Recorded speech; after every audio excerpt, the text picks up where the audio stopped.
va accélérer et libérer les concurrents de notre quintet de luxe. Aujourd'hui, le prix de l'Atlantique et les champions qui sont lancés dans la ligne opposée avec un départ rapide pour Idaho Tillard en dedans en sprint avec Josh Power. Mais Idaho Tillard est parti très vite, le double vainqueur du Prix d'Amérique à l'extérieur. Frank Joe muni de son bonnet fermé aujourd'hui qui sprinte fort également. Il est rapidement aux avant-postes avec également bien positionné Harley Gemma et puis à l'extérieur Hooker Berry qui est un petit peu en suspension dans ce premier tournant. Les places sont très importantes en début de course et Frank Joe a pris un départ canon. Il est seul en tête dans le premier tournant. Idaho Tillard est deuxième, ça va très vite. Josh Power est troisième avec Harley Gemma qui est en quatrième position devant Craig Matou. Avec ses œillères aujourd'hui, il est très bouillant devant Frank Joe. Il a même failli échapper à Mathieu Abrevard il y a quelques instants dans le premier virage. Il est très allant à cet instant en deuxième position. C'est le champion Idaho Tillard qui est donc dans son sillage en troisième position. C'est Josh Power à quatrième place ensuite pour Harley Gemma qui est là avec Follow Isas également le numéro 9. Quand ensuite Craig Matou, il est non loin des premiers. Puis faute de Josh Power, l'un des favoris qui échappe à la vigilance de Sébastien Ernaud et qui perd toute chance. Avec coup de théâtre avec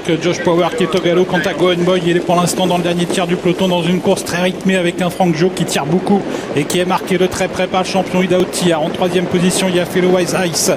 Il y a également pas très loin d'eux le numéro 6 Harley Gemma mais qui se montre fautive. Harley Gemma, elle s'écarte du peloton. C'est en essayant de ne pas gêner Iroise Delanoë dans une course toujours très rythmée sous l'impulsion d'un Frank Joe toujours très brillant, très allant. Et Idaho Tillard va facilement dans son sillage. J'aime le foot devant les tribunes est venu intégrer le groupe de tête côté corde le 9 Fellow Isas et voilà la favorite Iroise Delanoë qui accélère maintenant la gagnante du Prix de France qui place une accélération dans son sillage, c'est Gohan Boy alors qu'Harmonie du Rabutin se fait bien ramener également à l'extérieur. Frank Joe en a beaucoup fait, va-t-il pouvoir aller au bout? Clément Duvel d'Estaing préféré quitter son sillage et venir au centre avec Idaho Tillard et Iroise Delanoë. La favorite est en train de se rapprocher à l'extérieur. On a également Gohan Boy qui prononce son effort et qui maintenant s'annonce et qui vient maintenant en quatrième position à l'extérieur. Avec toujours Frank Joe qui mène depuis le départ. Iroise Delanoë quasiment à son extérieur côté corde. Fellow Isas à Gohan Boy qui se rapproche et puis attention à Idaho Tillard qui semble avoir beaucoup de ressources. Harmonie du Rabutin s'est fait bien ramener. Attention à son sprint final alors qu'ils vont entrer dans la dernière ligne droite avec toujours Frank Joe, Iroise Delanoë qui lutte. Gohan Boy de mieux en mieux maintenant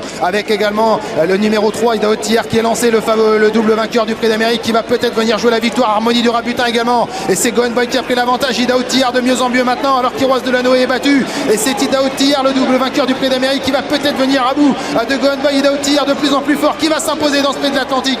Magnifique Idaho Tillard revenu à son meilleur niveau aujourd'hui. Gohan Boy est deuxième, Keep Going troisième, Frank Joe quatrième, cinquième place pour Harmonie du Rabutin. Il est là, il est toujours là, le champion de l'écurie du Val d'Estaing, Idaho Tillard qui s'impose dans ce Prix de l'Atlantique, lui qui a connu un sérieux problème de santé l'hiver dernier et qui avait 2 courses dans les jambes et qui aujourd'hui retrouve le haut niveau en remportant brillamment ce Prix de l'Atlantique sous la poigne et la grande confiance de son driver Clément Duval d'Estaing qui, on le lit sur son visage, exprime une certaine satisfaction pour passer ce poteau en vainqueur. Gohan Boy une nouvelle fois deuxième dans ce Prix de l'Atlantique, une troisième fois deuxième et puis la troisième place est pour Keep Going qui aura été un excellent finisseur et Frank Joe qui en a beaucoup fait termine quant à lui